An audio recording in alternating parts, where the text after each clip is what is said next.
Saya yakin kalian kabarnya sangat baik, diberkati oleh Tuhan Yesus semuanya. Jadi saya mau panggil kalian adalah orang-orang yang berkemenangan, karena kita semua dibenarkan oleh Tuhan Yesus dan darahnya yang tercurah menyembuhkan kita. Darahnya yang tercurah membuat kita diubahkan, dipulihkan, kalau kita percaya sepenuhnya kepada darah Yesus. Jadi yang saya mau sharingkan tentang realita darah Yesus yang ditemukan oleh Ron Wyatt, seorang arkeolog. Dia seorang arkeolog yang sudah meninggal dunia, tapi penemuan dia memberkati banyak orang, bahkan seluruh dunia. Dan tidak ada yang dapat menyanggah, karena ini dibuktikan di laboratorium dan ini akurat gitu. Bahwa darah Yesus itu ternyata ditemukan di atas tutup pendamaian. Jadi zaman dulu ketika di perjanjian lama, tutup pendamaian itu tempat dicurahkannya korban-korban domba, lembu sebagai korban penghapus dosa. Darah domba ini menjadi penebus dosa pada saat itu. Tetapi sebenarnya itu adalah simbol yang akan dilakukan dan dikerjakan oleh Tuhan Yesus, oleh darah Yesus yang tercurah. Dan ketika terjadi gempa bumi pada saat Tuhan Yesus disalibkan, darah yang tercurah ini menetes juga teman-teman. Darah Yesus menetes di atas tutup pendamaian. Ini adalah skenario yang luar biasa dari Tuhan, bahwa darah Yesus benar-benar menebus dosa kita di atas tutup pendamaian. Sehingga ketika Tuhan Yesus disalibkan, dia berkata, Eloi, Eloi, lama sabaktani. Bapa, Bapa, mengapa engkau meninggalkan aku? Karena saking setiap kengerian kita, setiap kejahatan kita ditumpahkan semuanya kepada Tuhan Yesus, sehingga Tuhan melihat Tuhan Yesus itu menjijikkan pada saat itu karena penuh dengan dosa-dosa kita, mengerikan, penuh dengan kelemahan, penuh dengan dosa-dosa. Posisi yang Tuhan Yesus ambil itu adalah posisi kita, sementara kita menjadi kudus, dipandang Tuhan benar, suci. Barang siapa yang percaya kepadanya dibenarkan, disucikan, dan dikuduskan. Jadi apa yang Tuhan Yesus kerjakan, Tuhan Yesus kerjakan dengan setia sampai mati di kayu salib, dan kemudian dia dibangkitkan pada hari yang ketiga. Sehingga Tuhan Yesus sekarang berada di surga. Jadi apa yang Tuhan Yesus kerjakan pada saat itu belum terdeteksi, belum ketahuan. Dengan teknologi yang ada, dengan teknisi yang ada pada saat zaman-zaman ketika Ron Wyatt itu menyelidiki, dan Tuhan membukakan kepada dia sehingga hal besar ini diketahui gitu. Tapi pada saat itu masih menjadi rahasia, semakin nyata di waktu-waktu terakhir seperti ini untuk menjadi penguat buat kita orang-orang percaya bahwa sungguh darah Yesus itu darah yang tercurah untuk menebus dosa kita, dan ada di tutup pendamaian pada saat itu. Tabut perjanjian Allah adalah tabut yang terbuat dari kayu, tenaga, dan disalut dengan emas, yang dikenal di dalam agama Yahudi, Kristen, ataupun Muslim, dan juga dikenal di seluruh dunia karena sering digambarkan dalam film-film. Di dalam kitab Taurat dan kitab-kitab di Perjanjian Lama digambarkan dengan jelas bagaimana bentuknya tabut perjanjian itu, di mana ada 2 loh batu juga ditempatkan di dalam tabut perjanjian ini. Dan ditutuplah dengan tutup pendamaian bersama dengan 2 kerup yang ada di sebelah kiri dan kanannya.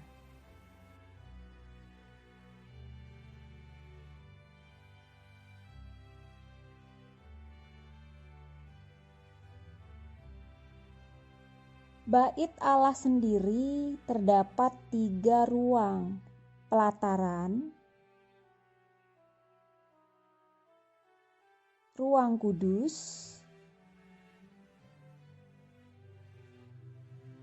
dan ruang maha kudus. Tidak ada seorang pun yang dapat masuk ke ruang maha kudus di mana tabut Allah berada, kecuali seorang imam besar, dan hanya setahun sekali membawa darah dan menaruh darah tersebut di atas tutup pendamaian. Ini menandakan penebusan darah atas pelanggaran dan dosa manusia. Ketika kemah Musa berganti menjadi bait suci pertama di Yerusalem, dalam waktu saat Babilonia menyerang Yerusalem dan menghancurkan bait suci, diduga kemudian tabut perjanjian Allah disembunyikan atau hilang. Sejak saat itu banyak ilmuwan, sejarawan, teolog, arkeolog penasaran akan apa yang terjadi dengan tabut ini. Karena tabut ini pernah ada, tidak ada yang berani menyentuh tabut Allah. Pernah ada yang melanggarnya dan kemudian mati di tempat. Bertahun setelah menghilangnya tabut ini, masih banyak yang memburu tabut perjanjian ini. Banyak yang membuat replikanya juga. Banyak yang mengakui menemukan tabut perjanjian.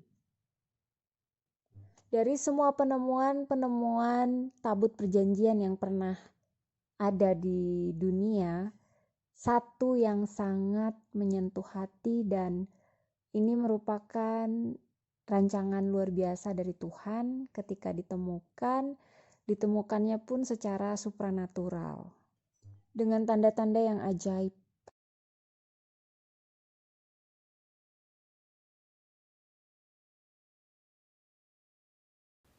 Yerusalem juga ditempati dengan banyak penduduk setelah tabut hilang. Banyak orang-orang baru saja membangun gedung baru di atas gedung kuno, sehingga kota tua menjadi lapisan sejarah satu demi satu. Tahun 1854, seorang misionari James Buckley pernah berjalan di tembok tua Yerusalem. Di saat itu dia tersandung di pintu masuk ke gua utama di bawah kota tua yang penuh dengan terowongan dan bukaan. Terowongan ini telah ditutup selama berabad-abad. Pada tahun 1867, Jenderal Charles Warren melakukan penggalian besar pertama di kota tua dan di mana bait suci pernah berdiri. Ia menemukan terowongan dan sejumlah benda-benda di dalam terowongan tersebut. Pada tahun 1882, Jenderal Gordon bertraveling ke Timur Tengah sambil memperhatikan kota Yerusalem. Ia yakin bahwa tempat tradisional Golgota tidak bisa menjadi tempat yang tepat. Bagian utara Gunung Bait Suci yang terpotong sepertinya lebih cocok dengan deskripsi Alkitabiah dan tata letak kuno kota itu jauh lebih baik. Dia memulai penggalian di sana, tetapi dia harus pergi untuk membantu dalam konflik di Sudan, di mana dia meninggal dan tidak pernah menyelesaikan pekerjaannya kemudian. Tapi Gordon sempat menulis surat kepada temannya dengan pernyataan mengejutkan. Sesuatu telah terjadi yang tidak dia jelaskan. Gunung selatan yang Gordon identifikasi sebagai Gunung Tengkorak juga adalah lokasi Gua Yeremia, di mana dia menulis buku di mana Yeremia berkata, tahta Tuhan tetap. Gordon berkata tabut perjanjian ada di sana. Dia juga berkata bahwa peralatan bait suci lainnya ada di sana.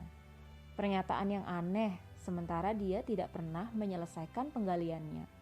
Jadi bagaimana dia mengetahuinya, sementara gua tersebut tetap tertutup dan surat Jenderal Gordon tetap tersimpan di tempat yang aman. 100 tahun kemudian, Ron Wyatt yang berdoa pada Tuhan untuk memakainya menunjukkan pada dunia bahwa Alkitab itu benar. Ron juga pernah mempelajari tentang kemungkinan banjir dan menginvestigasi kemungkinan tentang Bahtera Nuh. Dia juga belajar tentang keluarnya Israel dari Mesir dan lokasi di mana mereka menyeberangi Laut Teberau.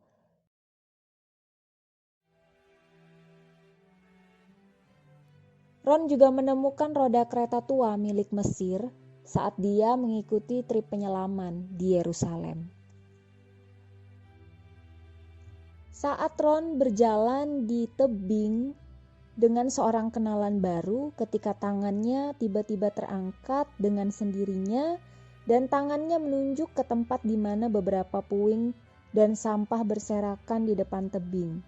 Tanpa mengerti mengapa atau bagaimana, dia mendengar dirinya berkata, di sana ada gua Yeremia dan tabut perjanjian ada di sana. Ron bingung dengan apa yang telah terjadi karena dia tidak memiliki pengalaman seperti itu sebelumnya. Dia bahkan tidak berpikir untuk mencarinya. Dalam kesulitan dia pulang ke rumah, dia mencoba untuk belajar dan mencari tahu apakah bahtera itu benarkah masih ada. Ronyat kemudian mempelajari tembok pengepungan Babilonia pada saat bahtera itu terakhir kali terlihat. Dia benar-benar melihat kemungkinan bahtera itu bisa saja disembunyikan di salah satu tempat di bawah sistem terowongan ini. Dia yakin bahwa Tuhan sendiri yang mengilhami dia untuk menemukannya. Ron mulai menggali dengan kedua putranya di tempat di mana tangannya menunjuk. Namun mereka segera menemukan bahwa batu gunung yang besar membuat penggalian ke bawah menjadi sulit. Sebagai gantinya mereka mulai menggali beberapa umpan di sebelah kanan.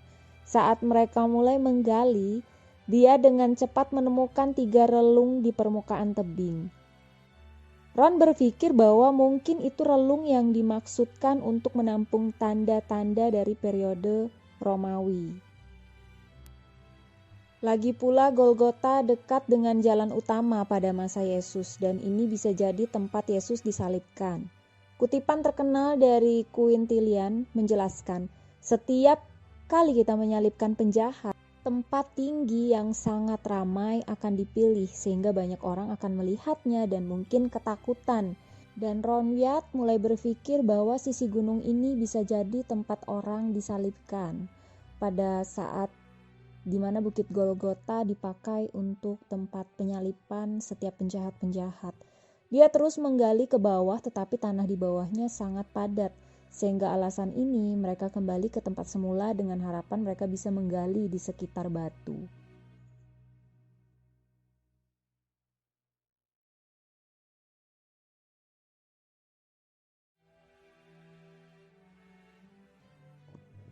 Kali ini mereka menemukan bahwa mereka dapat menggali di antara tebing dan batu, dan bahwa tebing itu hampir membentuk atap. Saat mereka menggali ke bawah, dengan cepat mereka menemukan apa yang nampak seperti tali gantung yang dipahat di tebing. Mereka mencari tahu untuk apa benda itu digunakan. 38 kaki di bawah permukaan tanah, mereka menemukan diri mereka sendiri dalam apa yang tampak seperti bangunan mirip waduk, berbentuk bulat dengan tangga turun ke dalamnya. Ron bertanya-tanya apakah itu mungkin digunakan untuk menyimpan biji-bijian dan kemudian digunakan untuk wadah. Dia memahat melalui olaster dan menemukan sejumlah besar tembikar di antara kotoran dan puing-puing yang digunakan sebagai pengisi untuk membentuk tangki. Ketika dia menunjukkan potongan-potongan tembikar ini kepada otoritas barang antik, mereka memeriksanya dan memberitahu Ron bahwa beberapa di antaranya berasal dari zaman Yebusite. Spesimen yang paling baru berasal dari periode Romawi. Dia melanjutkan menyusuri permukaan tebing di bawah tempat dia menemukan nis. Karena tembikar dan koin yang mereka temukan, mereka mengerti bahwa itu adalah pada zaman Romawi. Saat menggali, dia menemukan banyak tulang jari yang menegaskan kecurigaannya bahwa tempat ini pernah menjadi tempat eksekusi. Selain penyalipan, rajam juga dilakukan pada zaman Romawi Yahudi.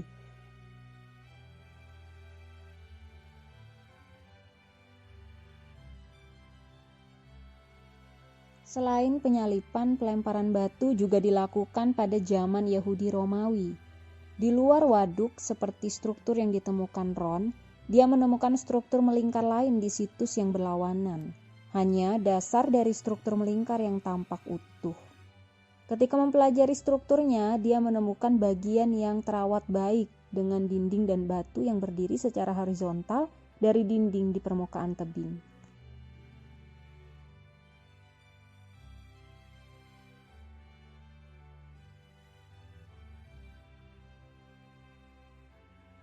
Beberapa kaki di depannya, dia melihat sebuah batu persegi yang tidak terlihat seperti batu natural alam, tapi lebih kepada batu yang dibentuk oleh manusia. Dengan mengangkatnya secara perlahan, dia menemukan sebuah lubang persegi di dalamnya. Mungkinkah ini lubang salib? Ketika dia memeriksa lubang ini dan membersihkan kotoran di sekitarnya, dia menemukan bahwa lubang itu memiliki retakan besar yang menjulur keluar. Tampaknya lubang itu dipahat menjadi platform di batuan dasar. Dia ingat tulisan di kitab suci yang berkata bahwa gempa bumi mengguncang Bukit Golgota ketika Yesus disalibkan. Mungkinkah retakan itu mengarah kepada lubang yang menahan salib Kristus? Lubang penahan salib ini memiliki kedalaman 23 inci, sementara retakan di dalamnya jauh lebih dalam. Di tingkat yang lebih rendah, dia juga menemukan beberapa lubang salib lainnya.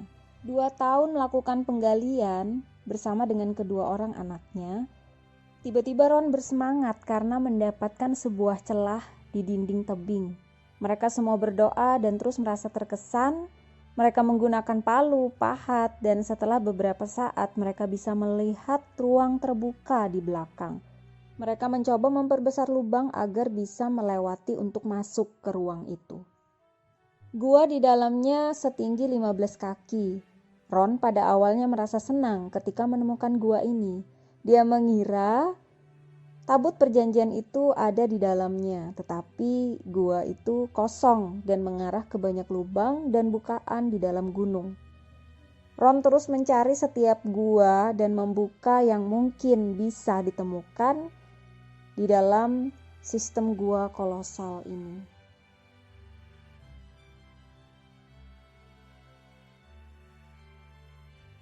Selama 2 tahun mereka mengerjakan penggalian, mereka kembali lagi ke negara bagian untuk mengambil uang di rumah sehingga mereka dapat kembali dan terus mencari. Pada bulan Desember 1981 mereka melanjutkan pekerjaan mereka di dalam sistem gua dengan mencari celah di dalam gua. Kedua putra Ron mengalami sakit sehingga Ron harus mengandalkan bantuan dari orang lain untuk melanjutkan. Dia tidak akan menyerah dan merasa bahwa Tuhan telah berjanji kepadanya bahwa akan membuatnya menemukan tabut Allah dalam perjalanan khusus ini. Sampai di sini dulu part 1-nya, kita akan sambung di part 2.